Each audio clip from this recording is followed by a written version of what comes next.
Sa June 2, nakatakda nga pong dinggin ng California State Athletic Commission ang apela ng ating pambato na si Charlie Suarez tungkol sa kanyang technical decision loss kay Emmanuel Baquero Navarrete noong linggo. Sa mga amigos nating hindi nakasubaybay sa istorya, ni-ruled kasi ni referee Edward Colliantes na ulo ang naging sanhi ng pagkabiyak na kaliwang kilay ni Navarrete sa laban at hindi suntok. Subalit kalaunan sa mas mabusising pag-review ng video, nakita nga po na suntok ang tumama. Kaya't nabiyak ang kilay ni Navarrete. Bagay na kung ni-ruled lamang na suntok ang tumama, panalo sana si Charlie Suarez via technical knockout. Dahil sa hindi na nga po mapigilan na pagtulo ng dugo sa kaliwang kilay ni Navarrete, kaya't ipinatigil na po ng ring position ng laban sa pasimula ng round 8. Ngayon ang apela ng kampo ni Suarez ay baligtarin ang hatol at igawad sa kanya ang TKO victory o kaya naman gawing no contest ang laban.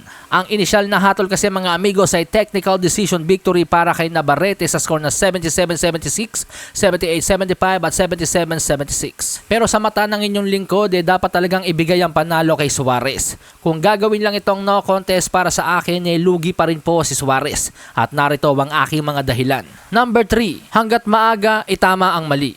Huwag na sanang maulit pa ang Jeff Fenech versus Azuma Nelson robbery noong 1991. Sa unang paghaharap nga po ni na former WBC World Super Featherweight Champion Azuma Nelson at Jeff Fenech noong 1991, naging tabla ang kanilang laban sa score na 116-112 pabor kay Azuma Nelson, 114-114 at 115-113 pabor naman po kay Jeff Fenech. Katakot-takot na buwang inabot ni Azuma Nelson sapagkat ang tingin nga po ng karamihan ay dapat na nanalo sa laban si Jeff Fenech. Pero taong 2022, makalipas ang 31 taon, binago ng WBC ang desisyon at iginawad ng panalo kay Jeff Fenech upang maging ganap na 4 Division World Champion si Fenech.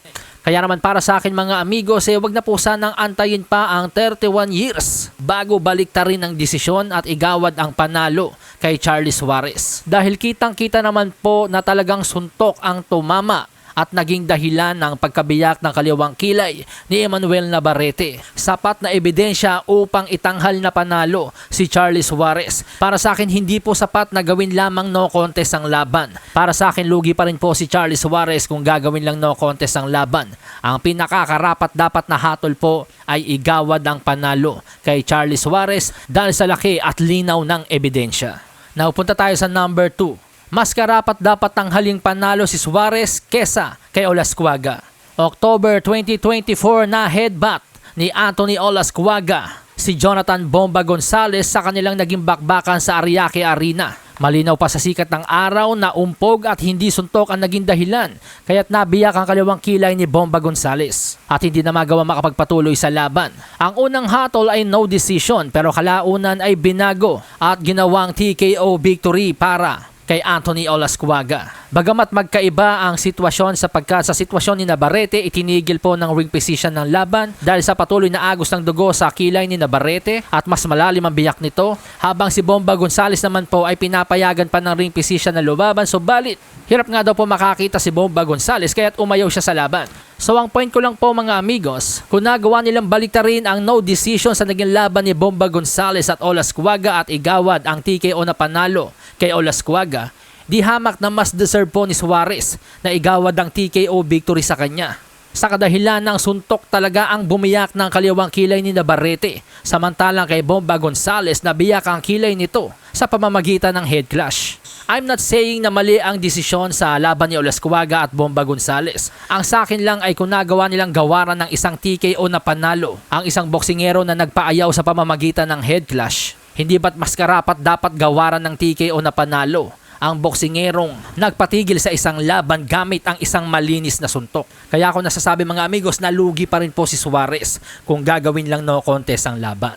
Now punta tayo sa number 1. Huwag nang paikot-ikutin pa ang mga boxing fans. Isa lang naman po ang tanong na dapat sagutin upang madetermina ang tunay na nanalo. At ang katanungan na yan mga amigos ay kung suntok o ulo ba ang tumama kaya't nabiyak ang kilay ni Navarrete.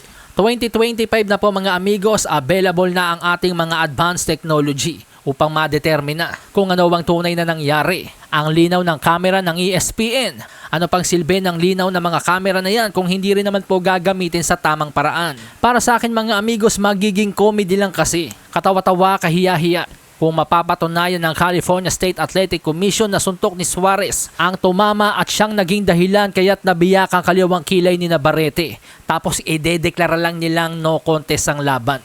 Kaya para sa akin mga amigos, lugi po si Suarez kung idedeklara lang no contest ang laban.